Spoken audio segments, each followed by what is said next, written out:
ఇదేంటంటే additive manufacturing centre అనమాట. 3D టెక్నాలజీకి సంబంధించినటువంటి ఇమేజ్ ఉంది.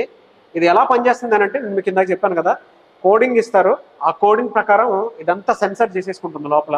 సో మొత్తం ఇందులోనే ఫ్యూయల్ ఉంటుంది, ఇందులోనే దానికి తగ్గట్టు మొత్తం స్ట్రక్చర్ ఫామ్ చేసుకునేలా ఉంటారు. అక్కడ నుంచి మనకు కావాల్సినటువంటి ఆబ్జెక్ట్ని గ్యాదర్ చేయడానికి అవకాశం ఉంటుంది. నేను మీకు ఇందాక చూపించింది 100 వరకే, బట్ ఇది 1,00,000 వరకు కూడా మీకు ఏ విధంగా కావాలనుకున్నా కూడా ఆ విధంగా డిజైన్ తీసుకుని బయటికి రాగలుగుతుంది. సో అంత క్యాపబిలిటీ ఉండేటువంటి టెక్నాలజీని ఇప్పుడు డెవలప్ చేయడం జరిగింది. సో గణపతి యూనివర్సిటీ లైబ్రరీ అనమాట ఇది. ఇది ఓన్లీ డిపార్ట్మెంటల్ లైబ్రరీ అండి. బీటెక్ వాళ్ళకి మాత్రమే ఉండేటువంటి లైబ్రరీ. ఇలాంటి లైబ్రరీస్ 12 ఉన్నాయి. ఇది డిజిటల్ లైబ్రరీ అనమాట. సో లోపల ఏ విధంగా ఉందో ఒకసారి చూద్దామండి. అంటే డిపార్ట్మెంట్ వైజ్ కనుక మనం చూసుకున్నా కూడా మీరు దేనికి ప్రిపేర్ అవ్వాలో ఇక్కడ స్కాన్ చేసుకుంటే వాటికి సంబంధించినటువంటి బుక్స్ కూడా డౌన్లోడ్ అవుతాయి.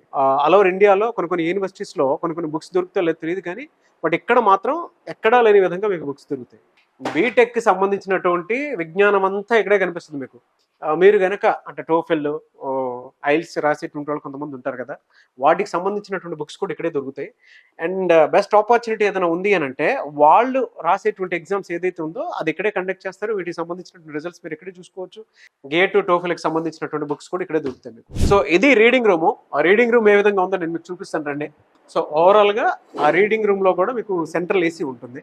ఇలా ప్రశాంతంగా ఉంటుంది అనమాట. 12 లైబ్రరీస్ ఉన్నాయి. ఆ 12 లైబ్రరీస్కి ఇలాంటి రీడింగ్ రూమ్స్ అయితే మీకు కనిపిస్తుంటాయి అనమాట.